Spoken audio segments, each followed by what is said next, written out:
मुंगा यो बैल खूप वेगाने पळतो. जो बिंदोडचा बादशाह बोलतात त्या बैलाला, त्याची आज गाडी मारते मला, आम्हाला खूप आनंद होतो. दादा लोकांना देवा हा म्हणजे 2 वर्ष लगातार बिंजोडची गाडी एक पण सोडत नाही.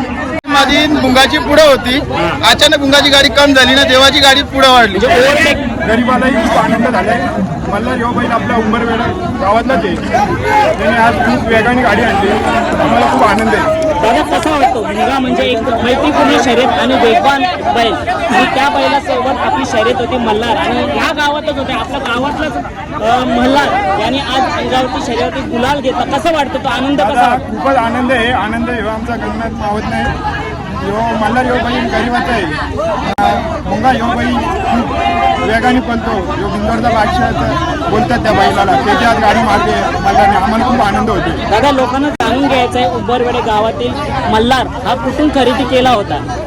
घरचाच आहे यो बैल. घरचा म्हणजे घरच्या गाईचा. हा, घरच्या गाईचा. किती वर्ष झाली तरी मल्हारला या शर्यती क्षेत्रात? 2 वर्ष झाली आहे. आणि आता त्याने मोठी शर्यत आज जिंकली. या वर्षी त्यांनी मोठा गुलाल घेतलाय. पहिलाच मोठा गुलाल घेतलाय. सगळ्यांना खूप आनंद आहे. मग याच्या पुढचं नियोजन कसं असणार आहे? त्याच्या पुढचं नियोजन पण राहुल विषय यांचा असेल.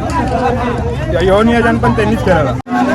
दादा आज प्रेक्षणीय लढत होती. 2 बॅनर पडले होते, भुंगा वर्सेस देवा आणि भुंगा वर्सेस गरुडा. आज आपल्या देवा आणि मल्हारने भुंगा वर्सेस शर्यत जिंकली आणि शर्यत मैत्रीपूर्ण होती. काय बोलाल आजच्या शर्यतीबद्दल? आज भुंगा म्हणजे हा टॉपचा बैल होता. आज ही मैत्रीपूर्वक शर्यत झालेली आहे. देवा हा म्हणजे 2 वर्ष लगातार बिंजोडची गाडी एक पण सोडत नाही. आज त्यांनी भुंगाची शर्यत मारली. आज पोगाव गावाची शान आहे.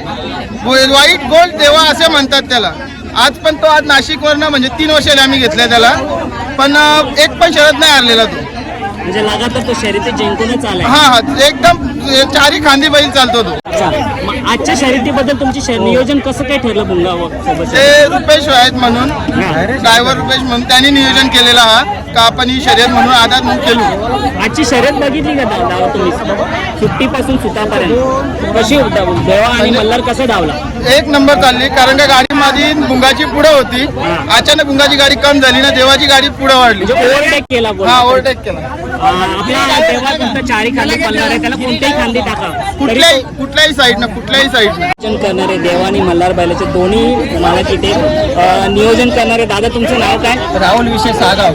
दादा हे नियोजन कसं काय झालं भुंगा बैलासोबत? नियोजन म्हणजे एक बैल सांगून होते, तर आता आम्हाला माहित होतं पहिल्यापासून हा वासरू पडतो, तर त्यासाठी देवाला पहिले नाव सोडायला सांगितलं. जेव्हा गाडी जमली ना, तेव्हा नियोजन आपला वासरू टाकला आम्ही मल्हार. दादा देवा तर नाव करतोय आणि एक बैल लपून होता म्हणजे मल्हारवरती कसा विश्वास होता तुमचा की मल्हार? आता माझा पण वासरू एक मल्हार आपल्या पठाण म्हणून आहे, त्याच्यामध्येच मल्हार पळतो. आम्ही पहिल्यापासून गाडी पळवतो, आम्हाला माहिती आहे वासरू ही गाडी